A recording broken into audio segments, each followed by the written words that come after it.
people like me. You need people like me so you can point your f***ing fingers and say, that's the bad guy. That's the bad guy. That's the bad guy. That's the bad guy. That's the bad guy.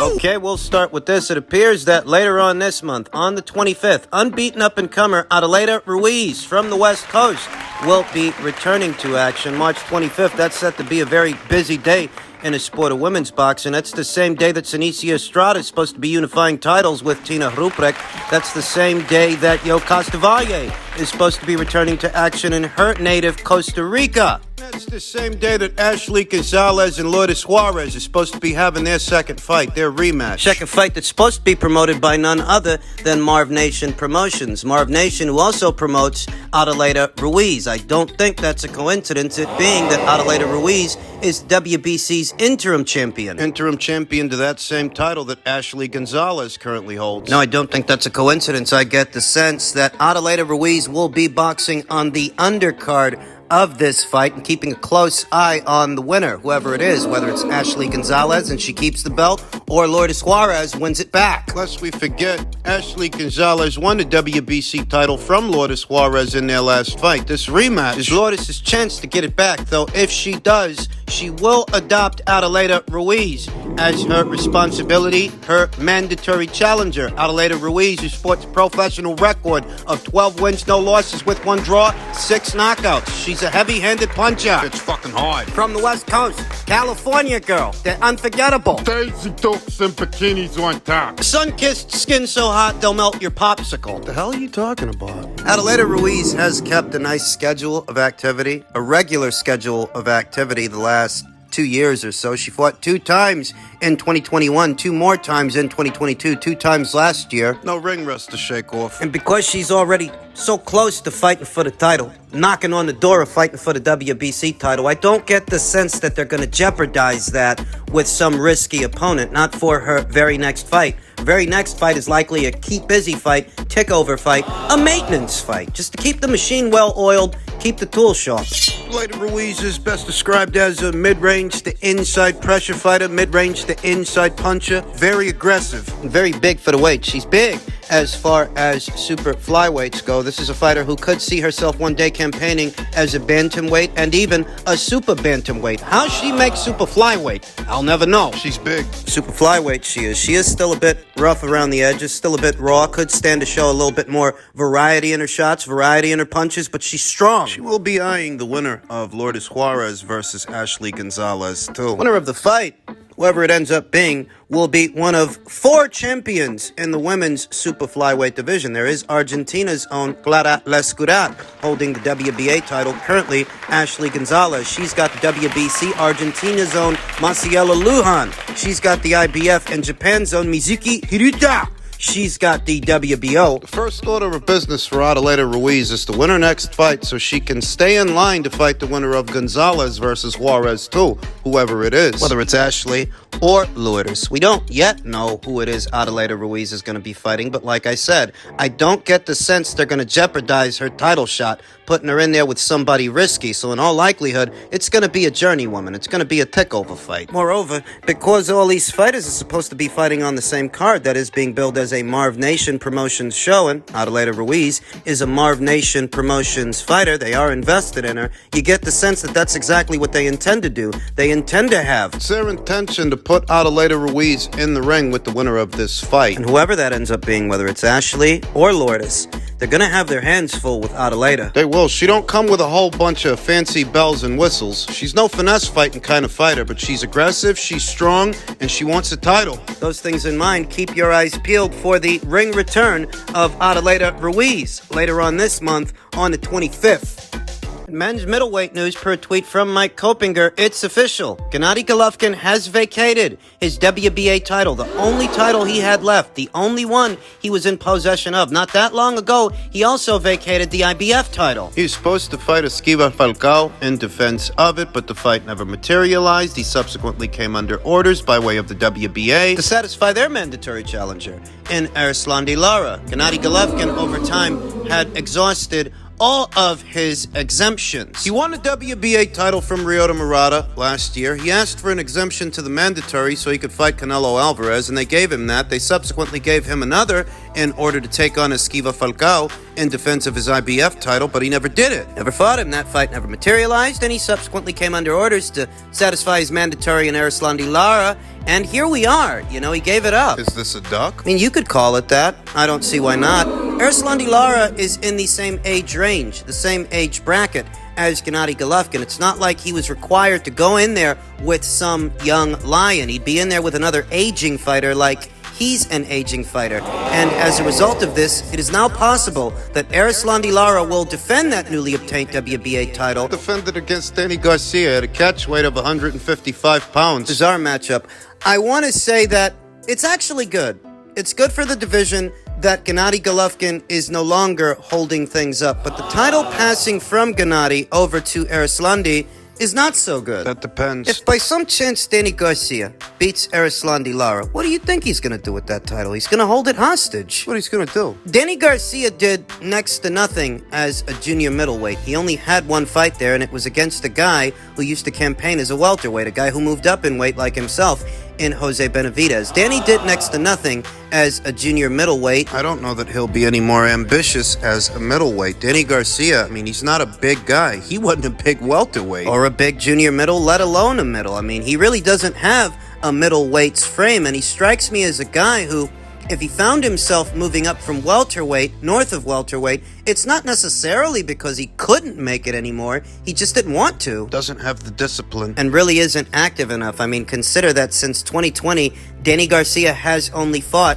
2 times. The fight with Errol Spence Jr. in 2020. He sat out all of 2021. Last year in 2022, he took on Jose Benavidez, but that's all he did. On a schedule like that, making weight. It's a quasi-retired fighter's schedule. You're barely fighting. Just barely. Lara's not much better, not much. He has fought once, at least once consistently, the last 3 years or so. Once in 2020, once in 2021, then once again in 2022. He's been a tad bit more active than Danny. Yeah. He is 5 years older. 5 years older than Danny Garcia. Erislandy Lara, he's registered as 39 years old, though he could be older, but he's registered at 39, whereas Danny's 34. You think the odds makers will have Lara as the favorite? They might, but you have to consider that not only is Erislandy Lara several years older than Danny Garcia, they're also implementing a 155-pound catch weight. How well can Erislandy Lara make that weight at that age? Don't think Danny Garcia was the biggest puncher as a welterweight, let alone a junior middle or a middle, but against an aging fighter who may be draining himself. You could see how that might affect things. As far as Gennady Golovkin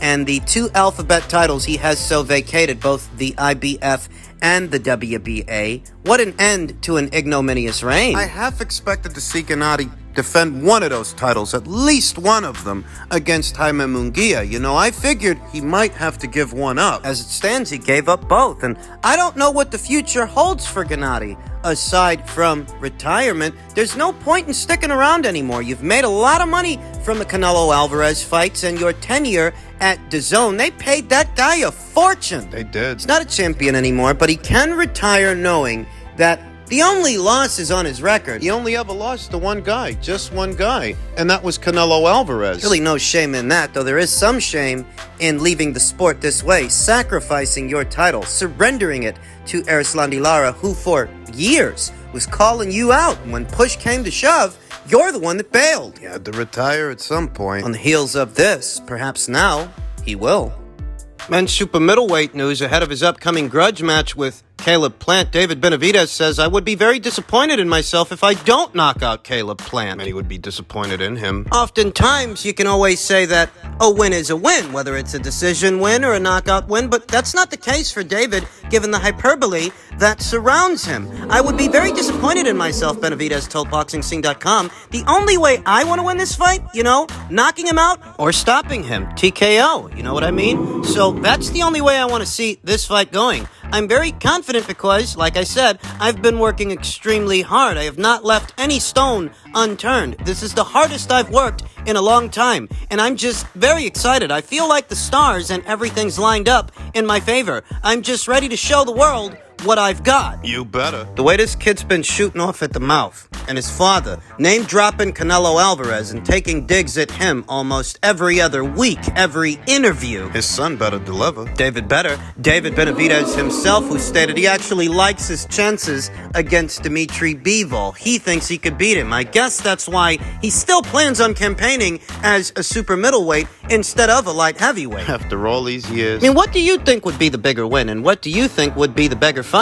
Benavidez versus Bivol or Benavidez versus Plant? You know the answer. We all do. David Benavidez, as of late, has made a habit of bringing up Dimitri Bivol, saying that he likes his chances, even though we all know we're not on the eve of that fight. That is not a fight that is anywhere near. It's not about to happen. He knows that just as much as I or you, and what he's doing is he's using that guy's name and the potential proposition of a fight with him to sell you a fight with someone else. Someone Canelo already knocked out in Caleb Plant. That's what it is. I never liked to leave things to the judges, said Benavidez, who unequivocally considers Plant the toughest opponent of his 9-year pro career. As you can see, I have 26 fights with 23 knockouts, so we're not thinking about letting this fight go to the scorecards. So, we're ready to do what we've got to do to knock Caleb Plant out, and that's definitely the plan. I've been telling a lot of my fans that I'm gonna knock him out before 6 rounds, so I'm a man of my word, and I'm definitely gonna live up to that. He better. That's all I can say. The Benavidez team set the bar high for themselves, not with anything they did or anything they accomplished, but with their hyperbole, the hype around their fighter, the hype around David Benavidez, who really doesn't have the body of work that parallels his reputation. Too much hype around this guy and not enough substance. And listen, call me crazy, call me a hater, but simply going in there and knocking out Caleb Plant, yeah, those eggs need more bacon, because there are other guys on your side of the street that you can fight and you should fight. Last year, this guy only fought once, and that was against the very pasted David Lemieux. On your side of the street right now, you don't just got Caleb Plant, you also got David Morrell, you also got Demetrius Andre. Jermall Charlo, if and when he ever decides to move up in weight. If he keeps the schedule this year that he kept last year, then I don't know what momentum he hopes to amass. I don't want to see more interviews. I want to see more fights. I don't want to keep hearing about Canelo Alvarez or see you name-dropping Dimitri Bivol. I want to see you in action. If you knock out Caleb Plant, you know what I want after that? I want to see you do that to David Morrell. And Demetrius Andre. And Jermall Charlo when the time comes. And you know why? You know why I want to see that? Why? Because you ain't so accomplished. Your body of work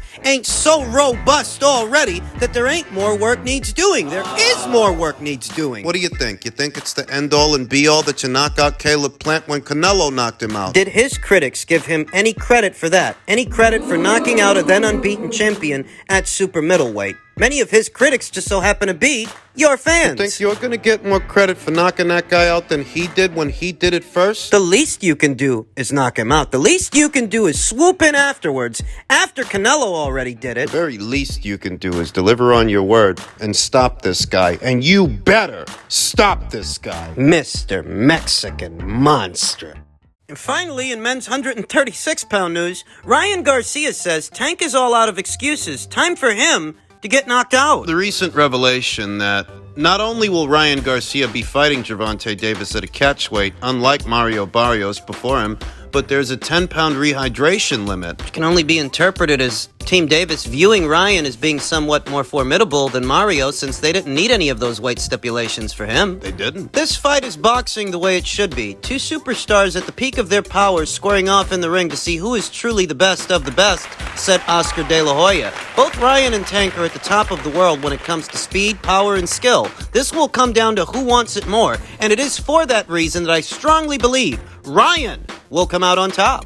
This is the super fight of the year, said Garcia. Boxing needs to return to the best fighting the best. And I'm bringing back that hype, that glamour, and a new generation of fans to this beautiful sport. Tank is shorter than me, slower than me, older than me, and he knows it. He's been ducking me for months, but now he's all out of excuses. It's time for him to get knocked out. And he's quite right that Ryan Garcia has acquiesced to all of Gervonta Davis's terms, all of his demands. And if in spite of that, he still wins, Gervonta's got no excuses. You can't make any. You had every advantage. It's what Ryan Garcia had to say about it at the kickoff press conference yesterday in New York, today in L.A. He gets hit a lot. You see Leo Santa Cruz was putting so many hands on him. What happened to Leo Santa Cruz? Yeah, great. Found the shot. That's why you're a great fighter. He probably still sleep.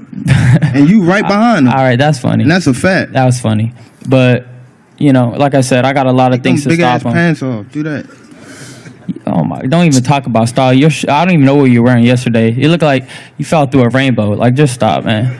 You look like you danced with a unicorn. Just stop, man. You woke up in the 2001's vintage store. Just stop right now, please. Ryan Garcia, tell these folk what they're going to get April 22nd. You're going to get a special moment. You can feel the energy. Something special is going to happen. Stay tuned. I'm going to knock him out. The energy from both teams, the energy from both combatants, the energy in the room was a lot better at the second press conference here today than it was in the first yesterday in the tri-state area. Hard to imagine that you can substitute that by implementing more of a focus on social media promotion, and just what exactly does that entail anyway? Stefan Espinoza didn't really elaborate as to what the plan of action by way of social media is to promote this fight with this more novel and experimental approach, but I will say that the second press conference, I enjoyed it more than I did the first. The barbs traded between Gervonta and Ryan Garcia. They were both more engaged, didn't seem dejected. Both guys had a couple of good one-liners. You know, Gervonta Davis made light of Ryan Garcia's very baggy pants, his cargo pants, and Ryan had a quip about Gervonta Davis's purse. It was good. Better than yesterday, and it's hard to imagine that you're going to substitute the kind of energy and interest that creates by way of a digital platform, digital media, social media. I mean, what exactly is the plan? They made some mention that the winner of the fight, whoever it is, they'll be the face of boxing moving forward. Last I checked, neither Gervonta Davis or Ryan Garcia pull in the numbers that a Canelo Alvarez pulls in, and in some instances, Anthony Joshua. These two kids don't make what those guys make. That's a proven fact. They don't get paid per fight what those guys get paid per fight, and they don't draw the crowds that those guys draw. Being the face of boxing isn't open to interpretation. It does entail specific things, specific characteristics. You draw more than everyone else. That's what the face of boxing does. And here today, that doesn't apply to Gervonta Davis. He don't put up bigger pay-per-view buys or bigger gates than everybody else. Ryan's never even been on pay-per-view. The idea is they hope to change that with this fight. And we'll see if they do at a time when piracy is at an all-time high. What kind of numbers this brings in, and whether or not they're able to duplicate that moving forward.